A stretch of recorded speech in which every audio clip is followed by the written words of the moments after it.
किसी ने सच ही कहा है दोस्तों। हम अक्सर सच्चाई नहीं अपनी सोच के आधार पर किसी को भी दोषी बना देते हैं और यही गलती ज़िंदगी भर का कर्म बन जाती है और यहीं से सबसे बड़ा अन्याय शुरू होता है। ऐसी ही घटना भगवान बुद्ध के समय की है। जेतवन विहार में भगवान बुद्ध भिक्षु ठहरे हुए थे। उसी विहार में और भिक्षु भी रहते थे। नाम था चक्षुपाल। वे शांत थे, अनुशासित थे, लेकिन अंधे थे। एक दिन कुछ भिक्षुओं ने चक्षुपाल की कुटिया में बाहर मरे हुए कीड़ों को देखा।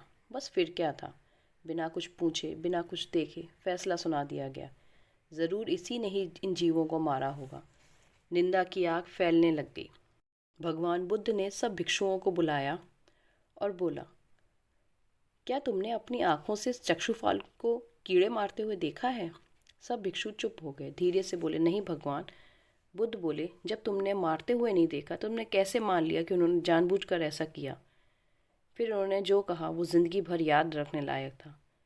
जिसने बिना देखे दोष लगाया वह भी उतना ही दोषी है जितना गलती करने वाला। भिक्षु शर्मिंदा हो गए, लेकिन फिर किसी ने पूछा, भगवान अगर चक्षुपाल निर्दोष हैं तो वे अंधे क्यों हैं? भगवान बुद्ध ने उनके पूर्व जन्म की कथा सुनाई। चक्षुपाल पिछले जन्म में एक चिकित्सक थे। एक अंधी स्त्री उनके पास आई और वादा किया, अगर मेरी आंखें ठीक हो गई तो मैं और मेरा परिवार आपके दास बन जाएंगे। इलाज हुआ और स्त्री की आंखों में रोशनी लौट आई। लेकिन अब डर ने जगह ले ली थी। दासी बनने के भय से उसने झूठ बोला, मुझे अब भी दिखाई नहीं देता।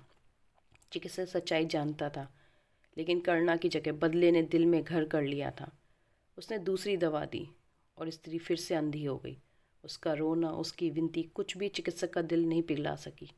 और उसी कर्म का फल है, अगले जन्म में उसे खुद अंधा बनकर भिक्षु बनना पड़ा।